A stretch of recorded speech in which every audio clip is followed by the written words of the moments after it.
Let me start by greeting the Commander-in-Chief and President of the EFF, who is actively leading the protection of our economy in the Concord by fighting tax evasion and illicit financial flows, which were allegedly perpetuated by the President of South Africa in Phala Farm.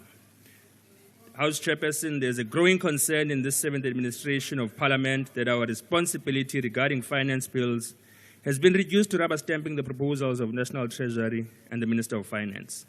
A glaring example is the manner in which we have handled these rates and taxes bills. This is not the first time finance bills and budget appropriations are rushed through Parliament, where we as members are treated like voting cattle.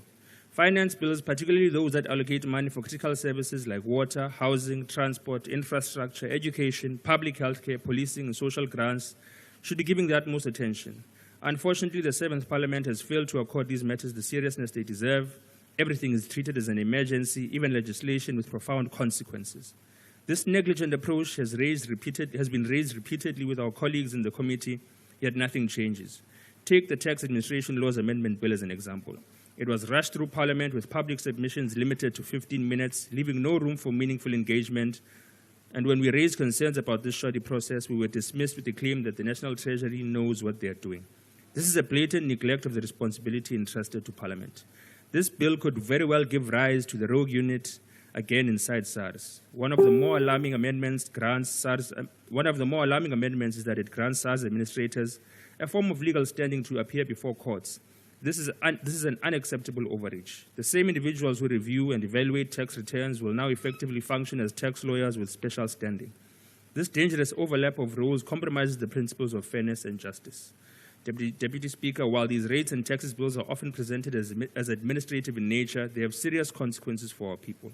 For instance, the amendments to the South African Customs and Excise Duties Act and the Carbon Tax Act address excise duties on prepared foodstuffs, alcoholic beverages, tobacco products, and nicotine substitutes. This comes at a time when we're uncovering warehouses stockpiled with prepared foodstuffs worth billions, entirely unknown to government and SARS. These failures have deadly consequences. Children in poor black communities across the country have died from consuming unsafe products. These children did not have to die, but because this government is asleep, they did. Worse still, no one has been or will be held accountable. It is a well-documented fact that this government has no idea what crosses our borders or what our people are eating, meaning none of us are safe. SARS has failed to detect millions of dollars smuggled through our borders, which ultimately ended up in the sofas of Mr. Cyril Ramaphosa. The Reserve Bank claims ignorance, the police maintain nothing was amiss, and these levels of dysfunction are unacceptable. House Chairperson, we outright reject the National Treasury's attempt to regulate umqombothi.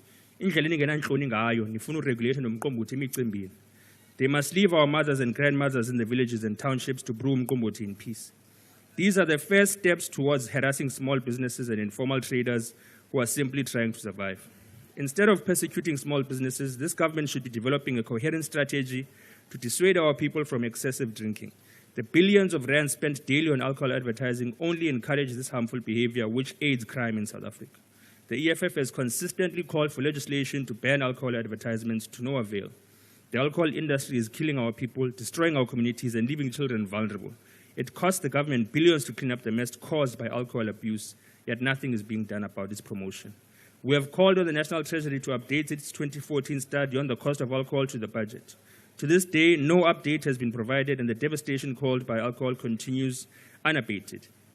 In conclusion, Deputy Speaker, I find it ironic that this reflection on the Revenue Laws Amendment Bill does not honestly reflect on the failure of the regulatory authorities to protect workers' rights, especially against the violation of Section 13A of the Pension Fund Act, which has been violated by municipalities and private security companies.